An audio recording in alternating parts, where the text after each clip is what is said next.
বাফেটের মধ্যে যদি আমরা unlimited sushi and unlimited beef stake পেয়ে যাই তাহলে ব্যাপারটা খুব ইন্টারেস্টিং লাগে, তাই না? হ্যালো, আসসালামু আলাইকুম, it's me icon, welcome back to my channel.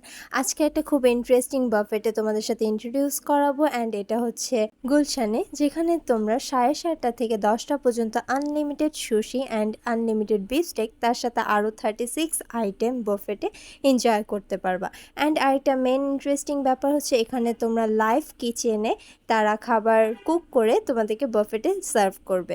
এখানে বাফেটের 36 আইটেম আমি তোমাদের সাথে শেয়ার করছি। ফার্স্টেই তারা এখানে চিকেন খাতসো, বিফ স্টেক, দেন ওয়েজেস, ফ্রাই আইটেমগুলো, দেন এখানে ফ্রাইড রাইস ছিল, প্লাস গিয়োজা ছিল, যেটা হচ্ছে একটা জাপানিজ আইটেম, হয়তো তোমাদের কাছে নামটা একটু ইউনিক লাগবে।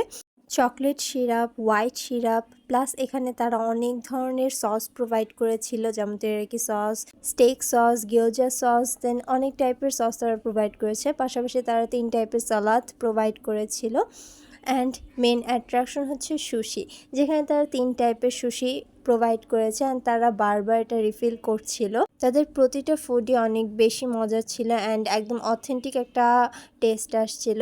একদম এই সুশিগুলোর ওপরে একদম চিজ মেল্ট করা ছিল। বাকি অন্য বাফেটগুলোর মতো তারা এখানে একদম মাল্টি কুজিন রাখেনি, তারা এখানে জাপানিজ আইটেমটাকে অ্যান্ড স্টেকটাকে বেশি প্রাধান্য দিয়েছে। তাই ডেজার্ট আইটেমের মধ্যে তারা কিছু ফ্রুটস দিয়েছিল, অ্যান্ড এখানে খুব মজার একটা ডেজার্ট তারা প্রোভাইড করেছিল, যেটা একটু আইসক্রিম অ্যান্ড ইয়োগার্ট টাইপের মিক্সড একটা টেস্ট ছিল। এই আইটেমটা আমার কাছে অনেক বেশি ভালো লেগেছে, প্লাস অনেক বেশি ইউনিক লেগেছে, অ্যান্ড টেস্টটা অনেক বেশি মজার ছিল। তার পাশাপাশি তারা এখানে জুস আইটেমের মধ্যে ফ্রুট জুস সার্ভ করেছে। সপ্তাহে 3 দিন, ফ্রাইডে, স্যাটারডে, সানডেতে তোমরা বুফে পেয়ে যাবে, অ্যান্ড তারা এখানে steaks and Japanese food provide করে থাকে। অ্যান্ড তাদের লোকেশনটা হচ্ছে Teriyaki Boys and sizzling steak. So that's all for today. Assalamu alaikum everyone.